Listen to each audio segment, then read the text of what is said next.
મારે જો આવી વાટો થાય છે, મને આવી વાટો કરતા આવડે છે. અને આમાં આપણે ઘીમાં બોળીને દીવો કરશું અને ભગવાનને કરશું રાજી. હેલો ગાઈસ, કેમ છે?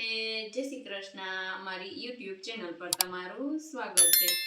ચલો ગાઈસ, આજે હું આખો દિવસ પહેલા તો સવારે ઉઠીને ઘરકામ કર્યું અને પછી આજે હું બ્લાઉઝ, મારે ઓર્ડરના બ્લાઉઝ આવ્યા હતા તો મેં તે બ્લાઉઝ ઓર્ડરનું કર્યું આખો દિવસ.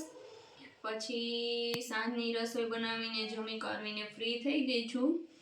તો મને એમ થયું મારા સાસુનો આજે ફોન આવ્યો હતો. તો મારા સાસુ કે થોડીક વાટો બનાવતી આજે ને થઈ રહી છે. તો મેં કીધું ચલો આજે હું અત્યારે સાંજે ફ્રી છું તો થોડીક હું વાટો બનાવી નાખું. તો ચલો જો આ મારી વાટો બનાવવાનું મારું સ્ટાર્ટ છે. અને ગાઈઝ, જો મારે તો આવી વાટો બને છે.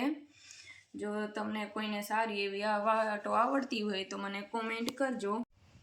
ચલો ગાઈઝ, તમે કેવી રીતે વાટો બનાવો છો તે કોમેન્ટ કરજો. હું તો જો આવી રીતે બનાવું છું. જો આ પહેલાં આવી રીતે જો રૂ લઉં, પછી રૂને આવી રીતે આમ ગોઠવું, પછી થોડુંક બીજું રૂ લઉં, પછી એને આમ કરી નાની એવી દડી બનાવી નાખું અને પછી એ દડી પોચી આમાં મૂકી દઉં અને પછી ફરતીથી આમ ભેગું કરી અને પછી જો આવી રીતે કરું અને વધારાનું વેસ્ટ રૂ કાઢી અને પછી આમ વળ ચડાવવું અને વળ ચડાવું ને ત્યારે થોડુંક આમ દૂધ લગાવવું.